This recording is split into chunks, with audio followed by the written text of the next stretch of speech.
ආයුබෝවන් හැමෝටම ලෝකයේම බලාපොරොත්තුෙන් හිටපු ඒ වගේම ලෝකයේම බය වුණ දවස උදා වෙලා තියෙනවා. දශක ගණනාවක් ඉරානය පාලනය කරපු අයිතුල්ලා අලි කමීනිගේ අභාවයෙන් පස්සේ ඉරානයේ ඊළඟ යකඩම නිසා කවුද කියන ප්‍රශ්නයට දැන් පිළිතුරු ලැබිලා ඉවරයි. ඒ තමයි ඔහුගේම පුත් මුජ්තබා කමීනි. නමුත් මේක සාමාන්‍ය නායකත්ව මාරුවක් නෙවෙයි. මේ පත්වීම එක්ක මැද පෙරදිග විතරක් නෙවෙයි මුළු ලෝකයේම දැවෙන ගිනි කන්දක් උඩට ඇවිත් තියෙනවා. ඇයි මුජ්තබාට මුළු ලෝකයේම මෙතරම් බය? ඔව් හේවණල්ලක් වගේ ඉඳන් මෙතෙක් කල් කරපු රහස් මෙහෙයුම් මොනවාද? ඉතින් අද අපි කතා කරමු ඉරානයේ මේ අලුත් උත්තරීතර නායකයා ගැන. අංක 1 ඓතිහාසික වැදගත්කම. මිතුරනි, මේ පත්වීම ඉරාන ඉතිහාසයේ හැරවුම් ලක්ෂයක්. 1979 ඉස්ලාමීය විප්ලවය සිද්ධ වුණේ පරම්පරාගත රජපාලනයක් හෙවත් ෂා පාලනය අවසන් කරන්නයි. එදා වුන් කිව්වේ ඉරානයට ආයෙත් කවදාවත් රජවරු ඕනේ නැහැ කියලා. හැබැයි අවුරුදු 45කට පස්සේ ඒ ඉතිහාසයම ආපස්සට කැරකිලා තියෙනවා. ඉස්ලාමීය ජනරජයේ ඉතිහාසයේ පියාගෙන් පුතාට බලය මාරුණ පළමු අවස්ථාව තමයි මේ මුජ්තබාගේ පත්වීම.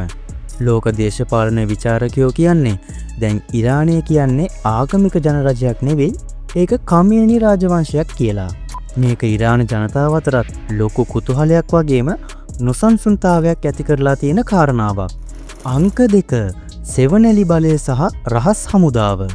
මුජ්තබා කියන්නේ මෙතෙක්කල් කැමරා ඉස්සරහට ආපු කෙනෙක් නෙවෙයි. ඔහු හැමදාම හිටියේ තිරයෙන් පිටුපස. ඔහු තමයි තමන්ගේ පියා වෙත යන එන හැම කෙනෙක්වම පාලනය කරේ. සරලවම කිව්වොත් අලි කමීනිගේ කනට ඇහුනේ මුජ්තබාට ඇහෙන්න ඕන දේවල් විතරයි. ඊටත් වඩා භයානක දේ තමයි මුජ්තබා සහ IRGC හෙවත් ඉරාන විප්ලවීය හමුදාව අතර තියෙන අද්භූත සම්බන්ධය. රහස් වාර්තා කියන විදිහට මුජ්තබා පසුගිය කාලය පුරාම ඉරාන හමුදාවේ ඉහළ තනතුරු තමන්ට හිතවත් පුද්ගලයන්ගෙන් පුරවලා තියෙන්නේ මේ දවසේ එනකම්මයි. බොහෝ මාධ්‍ය වාර්තා කරන්නේ මුජ්තබා තම පියාටත් වඩා දැඩි, තීරණාත්මක සහ ප්‍රචණ්ඩකාරී පාලනයක් අනුගමනය කරනු ඇති බවයි. ඔහු නිහඬවම සිටිමින් ඉරානයේ ඩීප් ස්ටේට් එක මෙහෙවපු ආකාරය ගැන ඇහුවම ඕනම කෙනෙක්ට හිරිගඩු පිපෙනවා. අංක 3 දේශපාලනික ගිනිපුපුර. අපි දැන් බලමු මේ පත්වීම ලෝක බලවතුන් බාරගත්තේ කොහොමද කියලා. මුජ්තබා පත්වුණ සැනින් ඇමරිකානු ජනාධිපති ඩොනල්ඩ් ට්‍රම්ප් සහ ඊශ්‍රායල අගමැති නෙතන්යාහු ඉතාමත් දැඩි ප්‍රකාශ නිකුත් කළා. ට්‍රම්ප් කෙලිම කිව්වේ ඉරානයේ මේ නව ඒකාධිපතියාට එරෙහිව දැඩි සම්බාධක වගේම අවශ්‍ය වුණොත් හමුදා ක්‍රියාමාර්ග පවා ගන්නා බවයි. නමුත් කාසියට තවත් පැත්තක් තියෙනවා. චීනය සහ රුසියාව මේ පත්වීම ගැන ඉන්නේ හරිම සතුටින්. ඔවුන් මුජ්තබාව පිළිගත්තේ ඉරානයේ ස්ථාවරත්වයේ රකින්න නායකයා විදිහට. මේ පත්වීමත් එක්ක ලෝකය පැහැදිලිවම කඳවුරු දෙකකට බෙදිලා ඉවරයි. එක් පැත්තක ඇමරිකාව සහ ඊශ්‍රායලය, අනෙක් පැත්තෙන් රුසියාව, චීනය සහ ඉරානය. මේක තුන්වන ලෝක යුද්ධ පෙරනිමිත්තක්ද කියන බය දැන් හැමෝටම තියෙනවා.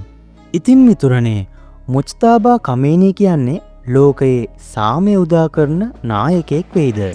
නැත්නම් මැද පෙරදිග අලු දූවිලි කරවන යුද්ධයක ආරම්භකයා වෙයිද? ඔහුගේ පාලනය යටතේ ඉරානයේ න්‍යෂ්ටික වැඩසටහන කොහොම වෙයිද? මේ හැමදේම ඉදිරි මාස කිහිපය ඇතුළත අපිට බලාගන්න පුළුවන් වෙයි. ඔයාලට මොකද හිතෙන්නේ? මුජ්තබාගේ මේ පත්වීම ලෝකයට මොන වගේ බලපෑමක් කරයිද? පහලින් කමෙන්ට් කරන්න. මේ වගේ තවත් වීඩියෝ බලන්න channel එක subscribe කරන්නත් අමතක කරන්න එපා. එහෙනම් තවත් දවසක මේ වගේ රසවත් වීඩියෝවකින් ඔබ හමුවට එන බලාපොරොත්තුෙන් අදට අපි සමුගන්නම්.